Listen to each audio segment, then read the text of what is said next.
নমস্কার, আমি মৌমিতা। আমার কবিতা পাঠ চ্যানেলে আমার সকল শ্রোতা বন্ধু এবং দর্শক বন্ধুকে আন্তরিক শুভকামনা জানিয়ে আজকের গল্প পাঠ শুরু করছি।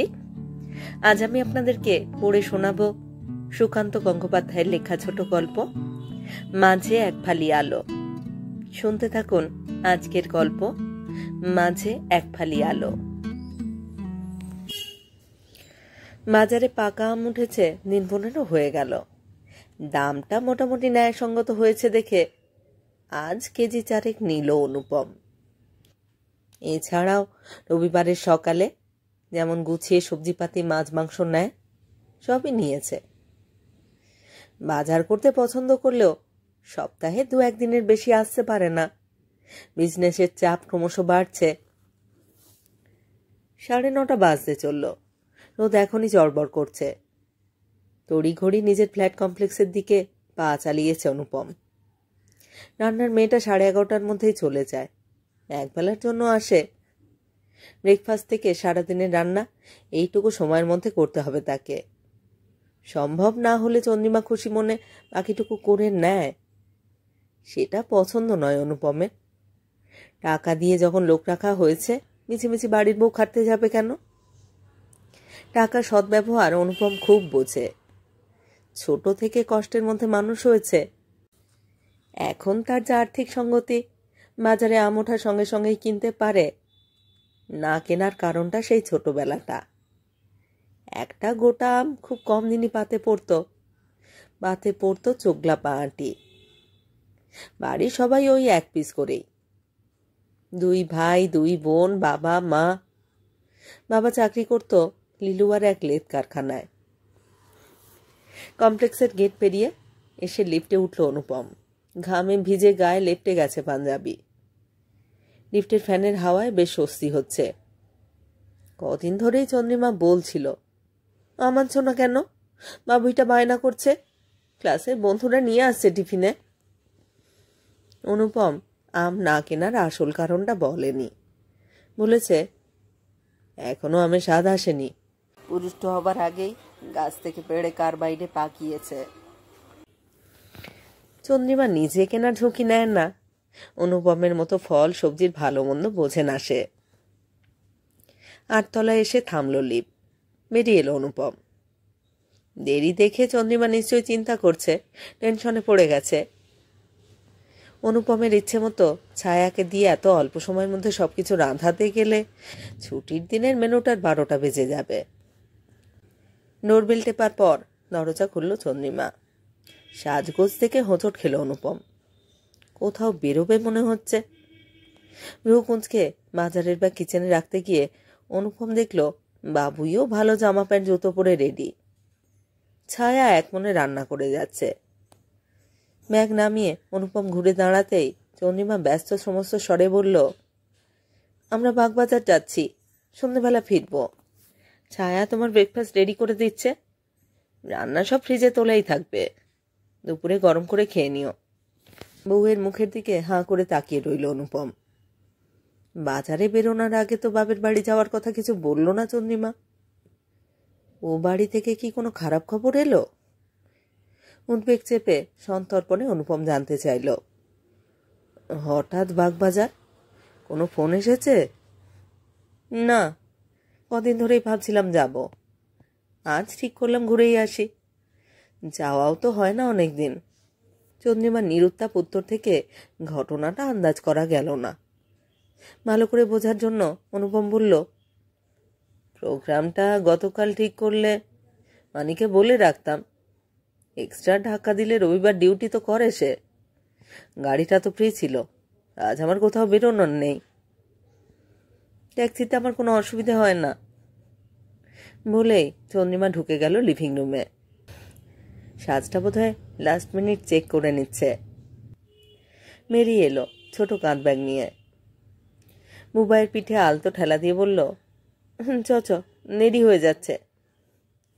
দুজনেই এগুলো বাইরের দরজার দিকে। 10 বছরের বুবাই মায়ের খুব অনুগত। বাবাকে অবশ্য অগ্রাহ্য করে না। এখন যেমন হাসি মুখে একবার টাটা করল। উত্তরে নিষ্প্রাণ হাসি হাসল অনুপম। চন্দ্রিমার হঠাৎ বাপের বাড়ি যাওয়ার ধন্ধটা যে রয়েই যাচ্ছে। দরজা পেরিয়ে গিয়েও ফিরে এলো চন্দ্রিমা। কিছু হয়তো মনে পড়েছে। অনুপমের মুখের দিকে তাকিয়ে বলল, ও হ্যাঁ, মলয়দা আসছেন, তোমার সঙ্গে কি যেন কথা আছে। কথা? লোজ প্রশ্ন। অনুপমের ঠোঁট পিছলে পেরিয়ে গেল। উত্তরও এলো মানানসই। চন্দ্রিমা বলল, কি কথা যদি বলেই দিতেন, কষ্ট করে আসতেন কেন তোমার কাছে? চন্দ্রিমার অসন্তোষ গায়ে না মেখে অনুপম খানিকটা অসহায় গলায় বলে ওঠে, মলয়দা আসছে, এদিকে তুমি চলে যাচ্ছ? ঘণ্টাখানেক পরেও তো যেতে পারতে, চাটা খাওয়াতে, একটু গল্প গাছা। আহা, চাটা যা দেওয়ার ছায়া দেবে। আর উনি আসছেন তোমার সঙ্গে কথা বলতে? মলয়দার সঙ্গে আমাদের রিলেশন অত ফর্মাল নয় যে দুজনকেই থাকতে হবে। ফোনে আমি জানিয়েও দিয়েছি বাপের বাড়ি যাচ্ছি। অনুপমের বলার আর কিছুই থাকে না। চন্দ্রিমার কথা অবশ্য শেষ হয়নি। একটু থেমে ফের বলল, তুমি তো আমায় কথায় কথায় ঘরকুনো বলো, আর ছুটির দিন বাড়ি আছো, একটা গেস্টকে অ্যাটেন্ড করতে পারবে না? বেরিয়ে গেল চন্দ্রিমা। বুবাই আর একবার বাবাকে টাটা করে নিয়েছে। আগেরটা যদি মনে না থাকে। চন্দ্রিমা কি একটু বাড়তি রাগ দেখালো? অনুপম তো তেমন কিছু জোর করেনি মলয়দাকে আতিথেয়তা করবার জন্য। এমনি এলেবেলে কিছু একটা বলে অনুপমের রিকোয়েস্টটা এড়িয়ে যেতে পারত। বদলে কেমন যেন খোঁচা মারল। অনুপমদের দাম্পত্যে খোঁচা মারা ধরনটা প্রায় নেই বললেই চলে। ঠাট্টা ইয়ার কি চলে কখনো সখনো। চন্দ্রিমার বাপের বাড়িতে হয়তো অস্বস্তিকর কিছু একটা হয়েছে, অনুপমকে বলতে পারছে না, ভিতরে ভিতরে রেগে আছে। কিন্তু ঘটনাটা কি হতে পারে? ভাবতে ভাবতে বাথরুমে ঘুরে গেমো পাঞ্জাবি চেঞ্জ করে ড্রয়িংয়ে আসে অনুপম। এক এক করে সব কটা জানলা খুলে দেয়। এসি চালাবে না, বাইরে স্বাভাবিক হাওয়াই তার বেশ লাগে। ফোনের সুইচ অন করে অনুপম মিউজিক সিস্টেমের কাছে যায়। গান শোনার জন্য সিডি বাজতে থাকে। বাপের বাড়িতে কি ঘটেছে চন্দ্রিমা নিজে থেকে না বললে জানবার উপায়ও নেই। এক সময় বলবেই, এখন ভেবে মাথা জ্যাম করবার কোনো মানে হয় না। ছেলে বউ না থাকাতে অনুপম বরং বই পড়ে গান শুনে নিরবচ্ছিন্ন ছুটির দিনটা কাটাতে পারবে। ওরা থাকলে খানিকটা অ্যাটেনশন তো চলেই যায়।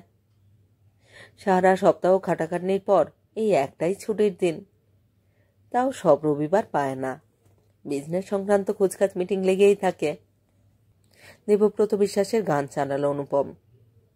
রকিং চেয়ারটা এসে বসে, চোখ বুজে দুলতে দুলতে শুনতে থাকে, তুমি রবে নীরবে। মিউজিক সিস্টেমটায় অনেকদিন গান শোনা হয় না। সময়ের অভাবের জন্য নয়, অনুপমের কেন যেন মনে হয় আমার যে গানটা শুনতে ইচ্ছে করে অন্যজনের, মানে চন্দ্রিমা বুবাইয়ের নাও হতে পারে। স্নেহ বা ভালোবাসা থেকে অনুপমকে কিছু বলছে না, সহ্য করছে গানটা। এই ভাবনাটা সম্ভবত সেলফোন বা আইপডে কর্ড লাগিয়ে গান শোনা চালু হওয়াতে মনে হতে শুরু করেছে অনুপমের। চন্দ্রিমাও মিউজিক সিস্টেম ইদানিং আর চালায় না। একই ভাবনা থেকে নাকি কে জানে। জাগিছে একাকী লাইনটা গাইছেন দেবব্রত বিশ্বাস। তার তলায় ছায়ার গলা শোনা গেল, আপনার জল খাবারটা দিই। চোখ খুলে গেল অনুপমের। দরজার দিকে না তাকিয়ে বলল, না, মলয়দা আসছে, একসঙ্গেই দিও। এখন কি একবার চা দেব? না না, তখনই সব দিও বলে চোখ বুজে ফেলে অনুপম। মলয়দার আশাটাই আজকের নিখাত ছুটিটার একটা ছন্দপতন। খুব বেশি সময় অবশ্য থাকবে না, সারাক্ষণ এদিক ওদিক দৌড়চ্ছে। বিয়ে থা করেনি, সমাজের নানা কাজে ব্যস্ত। মলয়দা ঠিক কি দরকারে আসছে তা নিয়ে এতটুকু চিন্তিত নয় অনুপম। বড় জোর কারোর জন্য চাকরির সুপারিশ নিয়ে আসবে, অথবা কোনো কল্যাণ কাজে চাঁদা। এর চেয়ে অতিরিক্ত প্রয়োজনে অনুপম যে কোনো কাজে আসবে না মলয়দা তা ভালো করেই জানে। তবু মানুষটা না আসাটাই চাইছে অনুপম। অথচ অনুপমের আজ এই অভাবনীয় প্রতিষ্ঠা, তার পিছনে মলয়দার অবদান বিশাল। এক জীবনে মলয়দার ঋণ শোধ করতে পারবে না অনুপম। সমস্যাটা ঠিক এইখানেই। মলয়দা যতটুকু সময় থাকবে সকালে, কৃতজ্ঞতার বোঝা ঘাড়ে নিয়ে বসে থাকতে হবে অনুপমকে। মানুষটা যদিও ওসব খেয়ালই করে না, অনুপমের বেলায় তো কোনো প্রশ্নই নেই। সম্পর্কে মামাতো ভাই হলেও নিজের ভাইয়ের চেয়েও বেশি আপন। তাতে তো অনুপমের ঋণের পরিমাণ কমে না। একা মলয়দার মুখোমুখি হলে তাই বেশ আড়ষ্ট বোধ করে অনুপম। এই কারণে চন্দ্রিমার উপস্থিতি অত্যন্ত জরুরি। চন্দ্রিমা বুবাই থাকলে নানান কথাবার্তায় পরিস্থিতি অনেক সহজ হয়ে যায়। অনুপমের এই অস্বস্তি বোধটা চন্দ্রিমা নিশ্চয়ই উপলব্ধি করে। যথেষ্ট অনুভূতিশীল মেয়ে এসে, তবুও যে কেন মলয়দার আশা অবধি অপেক্ষা করে গেল না? এতটাই জরুরি ছিল বাপের বাড়ি যাওয়াটা? বিয়ের পর চন্দ্রিমা নিজের চোখে দেখেছে মলয়দা এই সংসারের জন্য কি করেছে। বিয়ের আগের অধ্যায়টা শুনেছে অনুপমের কাছে। বেলুড়ে একটা বস্তিমতো অঞ্চলে চালা ঘরে অনুপমের হায়ার সেকেন্ডারি অবধি কেটেছে। বাবা সাইকেল চেপে লিলুয়ার কারখানায় কাজ করতে যেত। বাড়ির বড় ছেলে অনুপমের হায়ার সেকেন্ডারি রেজাল্টটা বেশ ভালোর দিকেই হলো। ওই বাড়িতে বছরে 2-4 বার বিশেষ কারণে এমনিই আসতো মলয়দা। সেবার অনুপমের রেজাল্ট ভালো হয়েছে শুনে এলো। শুধু এলো না, অনুপমকে বগলদাবা করে নিয়ে চলল নিজেদের সুকিয়া স্ট্রিটের বাড়িতে।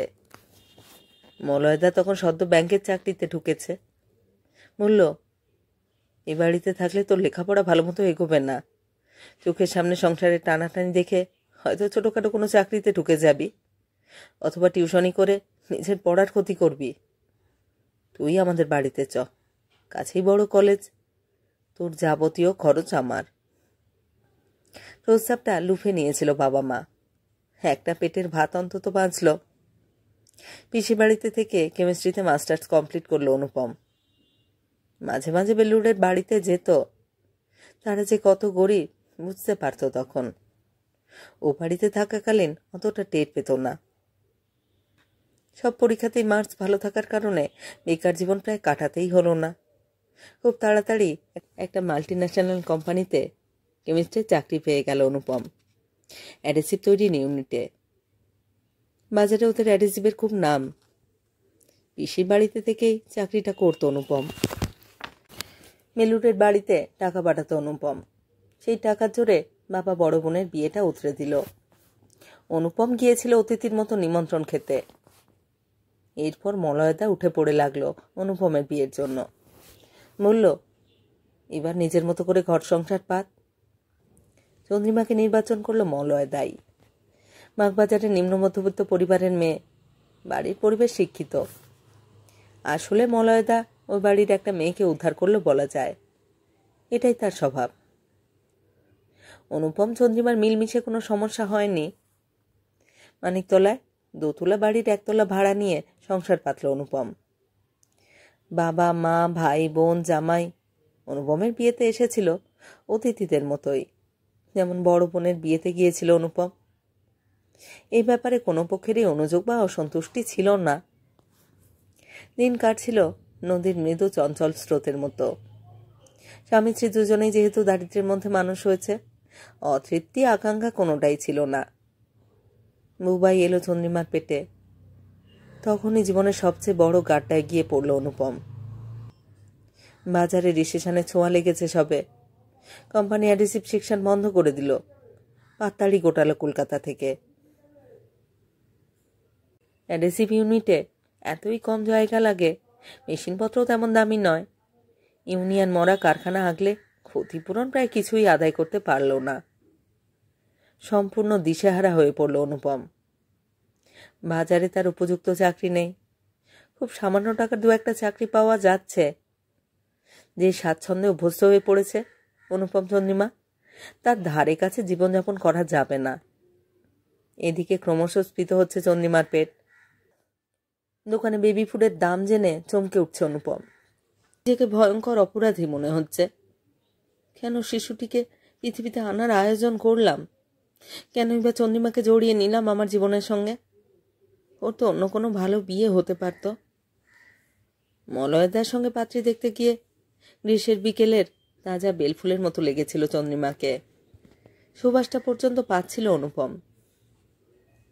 নিজের সেই ভালো লাগাটাকে আজ কোন সর্বনাশের মধ্যে ঠেলে দিল সে। নিরন্তর এই চিন্তায় শরীর মন দুটোই একসঙ্গে ভাঙছিল।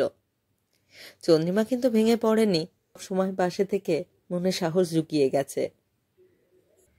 বেশ লম্বা একটা গ্যাপে মলয়দা এক সন্ধ্যেতে এসেছিল মানিকতলার বাড়িতে।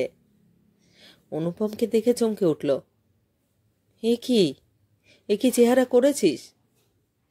এত ভেঙে পড়ার কি আছে? একটা ঘরে আলো জ্বলছে, অন্য ঘরগুলো অন্ধকার কেন? তারপর একে একে অন্য ঘরে আশার আলো জ্বালল আবার সেই মলয়দাই। বলল, কোম্পানি পাত্তাড়ি গোটালেও তোর বিদ্যেটা তো আর নিয়ে যেতে পারেনি। তুই নিজে রিসিভ বানা, কোম্পানি খোল। বেশি স্পেস তো লাগে না, যন্ত্রপাতিও বিশাল দামি কিছু নয়, কেমিস্ট্রিটাই আসল। তোদের কোম্পানির ব্র্যান্ডের জোরে বিজনেসটা চালাতো, তুই চালাবি ডেডিকেশনের পাওয়ারে। তোর আগের সেলসের যেসব কলিগ এখনো মনোমতো কাজ পায়নি, নিজের কোম্পানিতে তাদেরই রিক্রুট কর।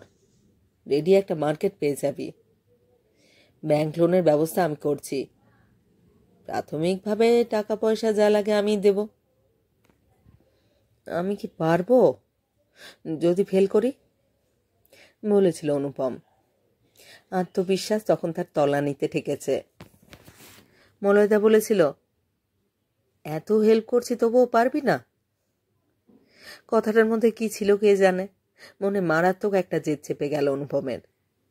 4-5 বছর দিনরাত এক করে দাঁড় করিয়ে ফেলল নিজের কোম্পানি।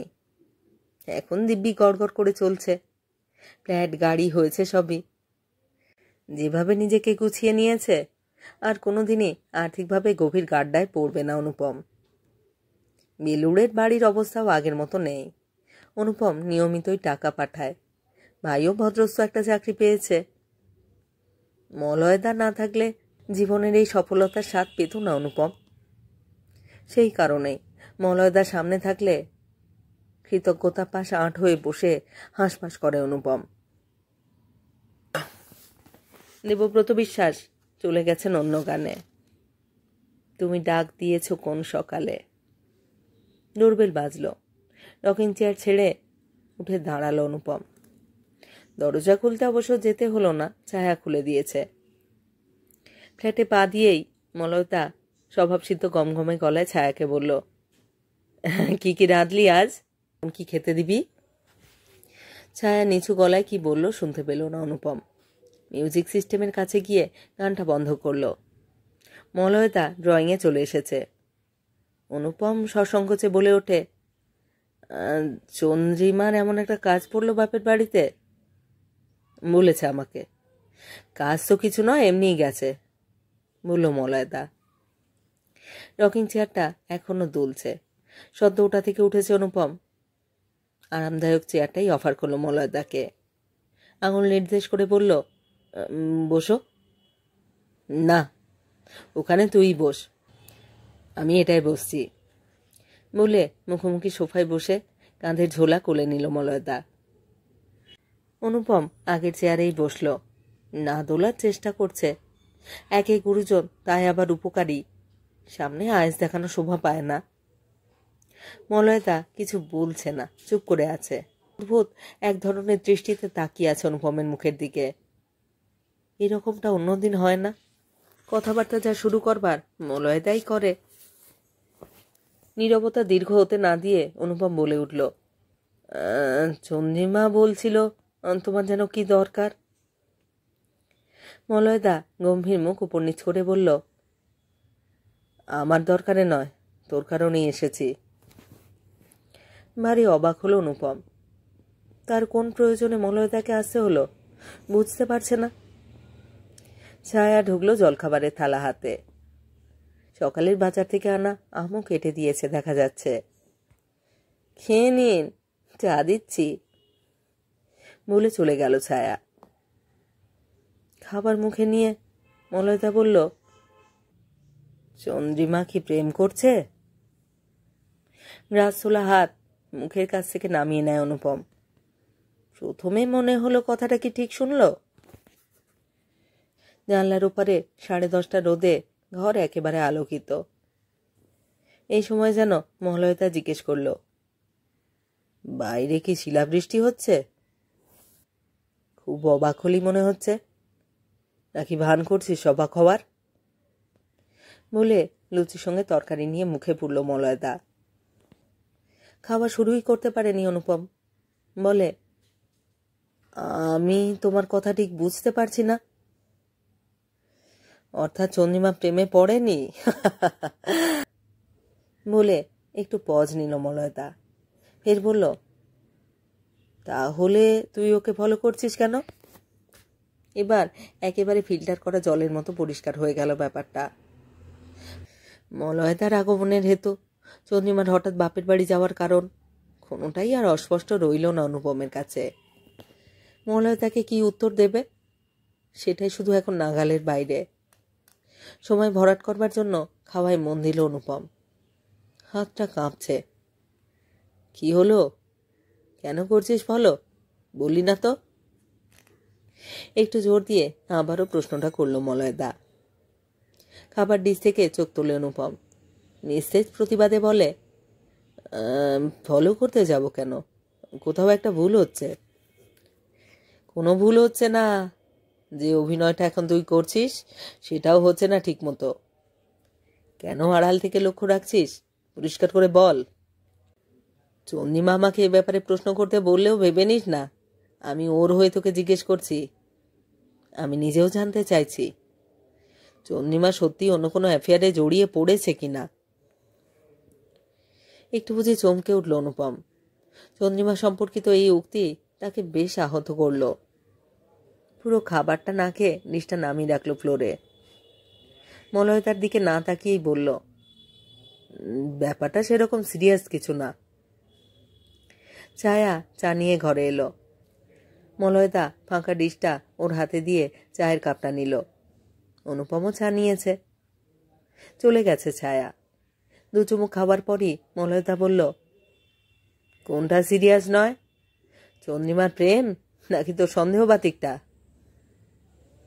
ভালোই প্যাঁচে পড়েছে অনুপম। অজুহাত হিসেবে কোনোটাই বেছে নেওয়া যাবে না, দুটোই তার রুচি বিরুদ্ধ।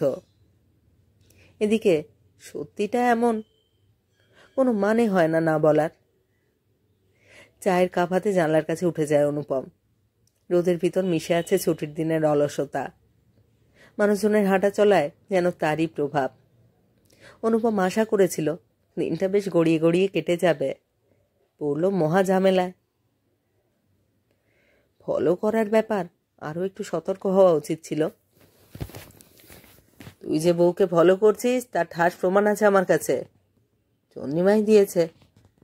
অন্তত 5 বার তাকে ফলো করতে দেখেছে সে।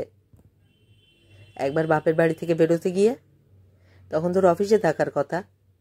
একবার নিকো পার্ক। দুবারই বুবাই সঙ্গে ছিল। আর একবার সিনেমা হলে, বুবাই ছিল না। কটা হলো? 3টে। উত্তর দিল অনুপম। মলয়তা বলল, বাকি জায়গার নাম মনে পড়ছে না। চন্দ্রিমা আমাকে সিনেমা শোয়ের টিকিট দুটো দিয়েছে। একটা ওর, অন্যটা তোর। দুটো আলাদারও, সিট নাম্বারও আলাদা। তোর টিকিটটা পেয়েছে শার্টের পকেট থেকে। মানে সামান্য সাবধানতাটুকু নিসনি তুই? মনে মনে জিভ কাটে অনুপম। সত্যি ব্লান্ডার হয়ে গেছে। মলয়তা ফের বলছে, এই যে তোর অসতর্কতা, এতে আবারও প্রমাণ হয় তুই মানুষটা আদপে সরল। কিন্তু বউকে সন্দেহ করবার ব্যাপারটা মাথায় চাপলো কেন? মলয়তার কথাগুলো এমন মুখভঙ্গিতে শুনছে অনুপম যেন অন্য কারোর কীর্তি। একটু সময় নিয়ে বলে উঠল, আর হবে না, আর ফলো করবো না ওকে, তুমি বলে দিও। সিগারেট ধরালো মলয়তা। অনুপমেরও খেতে ইচ্ছে করছে। চাপের মুখে একটু হলেও রিলিফ পাওয়া যেত। মলয়দার সামনে কখনো খায়নি। বহুবার অফার করেছে মলয়দা। সমীহর বেড়া ডিঙোতে পারেনি। অনেকটা ধোঁয়া ছেড়ে মলয়দা বলল, বুঝলাম, আর ফলো করবি না, কিন্তু কেন করেছিলি সেটা পরিষ্কার বল। চন্দ্রিমা জানতে চাইলে কি বলবো? বলবে বলবে আমি ওকে সন্দেহ করতাম, আর করি না। সন্দেহটা যদি বাতিক হয়, এক কথায় বন্ধ করতে পারবি? আর কারণ যদি কিছু থেকেও থাকে সন্দেহ করবার মতো, তুই আমাকে বল। আমি চন্দ্রিমাকে কিছু বলবো না বলেই একটু থামলো মলয়তা। ফের বলল, নাকি এইটুকু জানবার অধিকার আমার নেই? স্খলিত পদক্ষেপে রকিং চেয়ারে ফিরে আসে অনুপম। মাথা নিচু করে বসে, বলে, আসলে ব্যাপারটা এমন, তোমাকে ঠিক বোঝাতে পারবো কিনা জানি না। আমি বিয়ে থা করিনি বলে ওসব ভুল ধারণা তোর। চারপাশে এত দাম্পত্য খিটিমিটি বাম ভালোবাসা, আমারও ঘোরপ্যাচ কিছু বুঝতে বাকি নেই, তুই নির্দ্বিধায় বলতে পারিস। চেয়ারে সামান্য দুলতে দুলতে অনুপম বলতে থাকে, আমার ফিলিংসটা পৃথিবীর অন্য কোনো দম্পতির হয়েছে কিনা জানি না, নিশ্চয়ই খুব রেয়ার। বউ ছেলেকে না জানিয়ে দূর থেকে ওদের দেখতে আমার খুব ভালো লাগে, মনটা ভরে যায় ভালোবাসায়। বোঝাতে পারলাম? মলয়দা দুপাশে মাথা নাড়ে, মুখটা আক্ষরিক অর্থে হাঁ হয়ে গেছে। চেয়ারের দুলুনি থামিয়ে অনুপম ঘাড় ঘোরে জানলার দিকে। ধূসর আকাশ, পাক খাওয়া একটা চিল হারিয়ে গিয়ে ফের ফিরে আসছে দৃষ্টিপথে। স্বগতোক্তি ঢঙে অনুপম বলে চলে,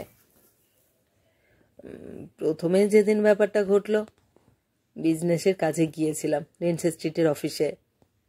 সেখান থেকে বেরিয়ে ফুটপাথে দাঁড়িয়ে দেখি উল্টো দিক থেকে নিউ মার্কেটের সামনে দিয়ে হেঁটে যাচ্ছে চন্দ্রিমা আর বুবাই। কি অসাধারণ লাগছিল দুজনকে, কি পরিপূর্ণ, স্বচ্ছন্দ, সজীব আর অভিজাত। দারিদ্র্য, অভাব, অনটন এসব ওদের ধারপাশ দিয়ে কোনোদিন গেছে বলে বিশ্বাসই হচ্ছিল না। ভাবতে অবাক লাগছিল ওরা আমারই বউ ছেলে। দম নিতে থামলো অনুপম, ফের বলে, চন্দ্রিমার শাড়ি, বুবাইয়ের ড্রেস ভিড়ের মধ্যে থেকেও আলাদা করে চোখ টানছিল। ওগুলো অত সুন্দর, আগে খেয়াল করিনি, যেন অচেনা, অথচ আমারই কিনে দেওয়া। আমি ছিলাম কেনার সময়। ওদের প্রতি তীব্র এক ভালোবাসায় বিহ্বল হয়ে পড়লাম আমি। কথা বলতে বলতেই অনুপমের দৃষ্টি ফিরে এসেছে মলয়দার মুখের উপরে। সেখানে এখন বিস্ময়ের পাহাড়। পুরোটা এখনো বলা হয়নি অনুপমের। ফের শুরু করে, সেদিন তাড়াতাড়ি বাড়ি ফিরলাম, চন্দ্রিমাটা ফিরল একটু পরে। প্রচুর কেনাকাটি করেছে, হাসি খুশি মুখ, কিন্তু সেই ঔজ্জ্বল্য যেটা দূর থেকে দেখেছিলাম যেন ফেলে এসেছে বাইরে। তারপর থেকে ভালো লাগার নেশায় পেয়ে বসলো আমায়। আমি চন্দ্রিমাকে বলে বলে এখানে ওখানে যেতে বলতাম। গন্তব্য যেহেতু আমারই ঠিক করে দেওয়া, অফিস থেকে এক ফাঁকে বেরিয়ে পৌঁছে যেতাম সেখানে। দূর থেকে দেখতাম। থেমে একটা ঢোকিলে অনুপম বলে, সিনেমাটা ভালো, আমারও সময় হচ্ছে না, দেখে নিতে বলেছিলাম। বেচারি একা বসে সিনেমাটা দেখলো। আমি চারটেরও পিছনে একদম কোনায় বসে ওকে দেখে গেলাম। এটা কি কোনো রোগ, মানে মানসিক? কি উত্তর দেবে ভাবছে মলয়তা। নিচে ঠোঁট উল্টে মাথা নামিয়ে বসে আছে। খানিকটা নীরবতার পর মুখ তুলে বলল, রোগ কিনা বলতে পারবো না, তবে লক্ষণটা ভালো নয়। নিদারুণ দুঃখ কষ্টের সময়ও তোরা পাশাপাশি থেকেছিস, একসঙ্গে এত বছর কাটালি, আর এখন দূর থেকে ওকে ভালো লাগছে। চুপ করে গেল মলয়দা। সেকেন্ড খানেক যেতেই বলে উঠল, তোর ফিলিংসের কথা তো চন্দ্রিমাকে বলা যাবে না। মেয়েটা বড় ভালো, সহজ মনের, সেই জন্যেই নিজে জবাব না চেয়ে আমাকে পাঠিয়েছে। ঝগড়া করবার মনের জোরটুকু নেই। তারপর এসব শুনলে ভীষণ ঘাবড়ে যাবে। তাহলে কি বলবে তুমি? তোর কথাটাই বলবো। সন্দেহ করেছিলি, ব্যাখ্যা হিসেবে ওর গুণগানও একটু করে দেব। বলবো, তোমার মতো সুন্দরীর বর যখন অন্য কোনো ক্রাইসিসে ভুগবে না, মানে টাকা পয়সা যথেষ্ট হয়ে যাবে, বউকে সন্দেহ করবেই। ক্রাইসিস ছাড়া মানুষ বাঁচে নাকি? ক্রাইসিসের আর এক নামই জীবন। এই যুক্তিতে চন্দ্রিমা কতটা কনভিন্সড হবে সন্দেহ থেকে যাচ্ছে অনুপমের। তবু সামান্য স্বস্তিও বোধ করছে। গুরুগম্ভীর বিষয়টা মলয়দা স্বভাবজাত ভঙ্গিতে নিশ্চয়ই লাইট করে দিতে পারবে। বড় একটা শ্বাস ছেড়ে মলয়দা বলে, এখানে ঢোকার সময় দেবব্রত বিশ্বাসের গান শুনলাম, ওটা আবার চালাতো। আর ছায়াকে বল আর একবার চা দিতে। অনুপম চেয়ার ছেড়ে ওঠে, দুলতে থাকে চেয়ারটা। আজ ডিনারের সবকটা মেনুই চন্দ্রিমা নাড়বে, স্পেশাল মেনু। রান্না প্রায় শেষের পথে। কিচেনের ছোট জানলার বাইরে পূর্ণিমার নিটোল চাঁদ। চন্দ্রিমার চোখ বারবার চলে যাচ্ছে ওই দিকে। আজ চন্দ্রিমার জন্মদিন। পূর্ণিমায় জন্ম বলে এই নাম রাখা হয়েছিল। বাপের বাড়িতে জন্মদিন পালন করতেন মা, শুধু পায়েস রাঁধতেন। বিয়ের পর অনুপম জন্মদিনটায় একটু ঘটাপটা করতে পছন্দ করে। চাকরি গিয়ে যখন খুব স্ট্রাগল করছে, সেই কটা বছরে বোধহয় দুবার মিস হয়েছে চন্দ্রিমার জন্মদিন। নানান দুর্ভাবনার চোটে ভুলে গিয়েছিল অনুপম। মনে নিশ্চয়ই পড়ত, সেদিন যদি মেঘ না থাকতো আকাশে, চাঁদ দেখাই যায়নি। রান্না ঢাকা দিয়ে গ্যাস ওভেন অফ করে কিচেনের বাইরে এলো চন্দ্রিমা। ডাইনিংয়ের দেওয়াল ঘড়িতে চোখ যায়, 9টা বাজতে চলল। অনুপমের ফিরতে আর কত দেরি হবে কে জানে। চন্দ্রিমা রান্না করা নিয়ে আজ কোনো আপত্তি তোলেনি অনুপম। রান্নার লোক থাকতে চন্দ্রিমা রান্না করতে যাওয়া একেবারেই পছন্দ করে না অনুপম, বলে টাকার অপব্যবহার। ইদানিং চন্দ্রিমার আর কোনো ইচ্ছাতেই না করছে না অনুপম। উন্নতিটা হয়েছে মলয়দার সঙ্গে কথা বলে। অনুপম আর চন্দ্রিমাকে ফলো করে না। চন্দ্রিমা এখন বেশ নিশ্চিন্ত। মলয়দা চন্দ্রিমাকে কিছুই লুকোননি, ভেবেছিলেন লুকোবেন। এ বাড়ি থেকে বেরিয়ে বদল করেন সিদ্ধান্ত। চন্দ্রিমাকে সব কথা জানিয়ে আশ্বাস দিয়েছেন এই বলে, আমি আসার সময় অনুপমকে বলে এসেছি, ব্যাপারটা যত তাড়াতাড়ি পারিস স্বাভাবিক করে আনার চেষ্টা কর। চন্দ্রিমাকে বেশিক্ষণ সময় দে, একসঙ্গে বাজার, দোকান, সিনেমা, থিয়েটারে যা। চন্দ্রিমার জন্য গিফট টিফট কেন। যত তাড়াতাড়ি পারিস ভালো লাগার দূরত্বটা কমিয়ে আন, নয়তো বেড়েই যাবে। গত 15 দিন মলয়দার নির্দেশ অক্ষরে অক্ষরে পালন করেছে অনুপম। আজ বলেছে অফিস ফেরত চন্দ্রিমার বার্থডে গিফট কিনে আনবে। একা একা কেনাকাটির ব্যাপারে অনুপম একেবারেই আনাড়ি। চন্দ্রিমার তো মনেই পড়ে না তাকে ছাড়া অনুপম কোনো দিন শৌখিন জিনিস কিনেছে কিনা। আজ অনুপম জেদ ধরল নিজেই কিনবে পছন্দ করে। চন্দ্রিমা জিজ্ঞেস করল, কোথায় কিনবে? বাড়ির কাছে শপিং মলটার কথাই বলল অনুপম। চন্দ্রিমার সঙ্গে বেশ কয়েকবার গেছে সেখানে। 7টার সময় অনুপমকে একবার ফোন করেছিল চন্দ্রিমা। অনুপম বলল অফিসে আছে, এখনই বেরোবে। সে তো অনেকক্ষণ হয়ে গেল। নিশ্চয়ই মলে ঢুকে জিনিস পছন্দ করতে পারছে না। চন্দ্রিমা কি একবার যাবে? মলটা তো খুব দূরে নয়, হাঁটা পথে 10 মিনিট, রিক্সাও নেওয়া যায়। ফোনে অ্যাডভাইস দিতে গেলে নেবে না অনুপম। মলয়দা যা জ্ঞান দিয়ে গেছে ওকে। সামান্য মেকআপ করে ভালো একটা শাড়ি পরে মলে চলে এসেছে চন্দ্রিমা। মুম্বাইকে ফ্ল্যাটে একা রেখে এসেছে। এখন বড় হয়ে গেছে, সমস্যা হয় না। এসকেলেটর সিঁড়ি চেপে প্রথমে 4th ফ্লোরে এলো চন্দ্রিমা। এখানে বেশ কিছু এক্সক্লুসিভ শাড়ির দোকান আছে। চন্দ্রিমার শাড়ির ঝোঁক অনুপমের অজানা নয়। প্যাসেজ ধরে হাঁটতে হাঁটতে দোকানগুলোর ভিতর দেখলো চন্দ্রিমা। না, কোথাও নেই। কি কিনতে গেল, নাকি হয়ে গেছে কেনা? ভাবতে ভাবতেই চোখ গেল নিচের তলায়, মানে 3rd ফ্লোরে। একটা জুয়েলারি শপ থেকে বেরিয়ে অনুপম পাশের জুয়েলারি শপে ঢুকছে। দৃশ্যটা প্রাথমিকভাবে কিছু না মনে হলেও মনের গভীরে তীর তীরে এক ধরনের অনুভূতি হতে শুরু করে চন্দ্রিমার। এটা কি আনন্দের? দূর থেকে অদ্ভুত সুন্দর লাগলো তো অনুপমকে। বেশ পরিণত, একাগ্রমনা, দায়িত্ববান এক পুরুষ। ওর স্টেপিং, ড্রেস, এমনকি হাইটটাও আর বেশ চোখ টানলো। সব মিলিয়ে ভীষণ স্মার্ট লাগছে। 4th ফ্লোরের রেলিং ধরে দাঁড়ায় চন্দ্রিমা। অনুপম নির্ঘাত আবার বেরিয়ে আসবে। এত তাড়াতাড়ি জিনিস পছন্দ করতে পারবে না। চন্দ্রিমার আন্দাজ মিলে গেল। বেরিয়ে এসেছে অনুপম। পাশের দোকানটার শোকেসের সামনে দাঁড়িয়েছে। শরীরী ভঙ্গিতে সিদ্ধান্ত নিতে না পারার অসহায়তা। এবার আরও যেন সুন্দর লাগছে ওকে। ভালো লাগার সঙ্গে সঙ্গে ভয়ও পেতে শুরু করেছে চন্দ্রিমা। তারও কি অনুপমের রোগ ধরল? দূরত্বের কারণে ওর প্রতি ভালোবাসা ঘন হচ্ছে? না না, এটা কিছুতেই হতে দেওয়া যায় না। হ্যান্ডব্যাগ থেকে তাড়াতাড়ি সেলফোন বার করলো চন্দ্রিমা। কল করবে অনুপমকে। বলবে, ওইখানেই দাঁড়াও, আমি আসছি। সুইচের একটু আগেই আঙুল থেমে গেছে। চন্দ্রিমা পারছে না ভালো লাগার এই সুন্দর মুহূর্তটাকে টিপে শেষ করে দিতে। এত ভালো অনুপমকে আগে কখনো লাগেনি। এত ভালোবাসতে ইচ্ছে করেনি তো। রিক্সা চেপে ফ্ল্যাটে ফিরছে চন্দ্রিমা। এমন সুন্দর একটা উপলব্ধি সত্ত্বেও মনটা বিষাদে ভরে আছে। দূরত্বের এই অনিবার্যতা কষ্ট হচ্ছে মানতে। কি করা উচিত ভেবে পাচ্ছে না চন্দ্রিমা। রিক্সায় যেতে যেতে কালো আকাশের দিকে তাকায়। চাঁদ চলেছে চন্দ্রিমার সঙ্গে সঙ্গে। আচ্ছা, চাঁদ তো যুগ যুগ ধরে পৃথিবী থেকে অত দূরে নিজের কক্ষপথে ঘুরে যাচ্ছে।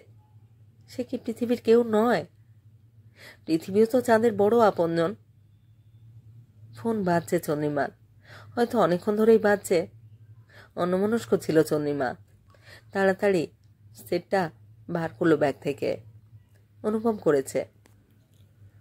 ফোন সেট কানে নেয় চন্দ্রিমা। হ্যাঁ বলো। বলো।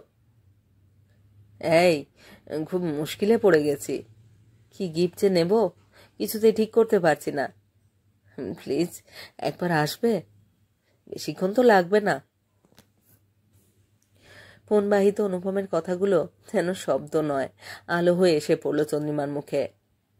মিষ্টি হেসে চন্দ্রিমা বলল, আমার হাতে এখন অনেক কাজ। তুমি যা নিয়ে আসবে তাই আমার পছন্দ হবে।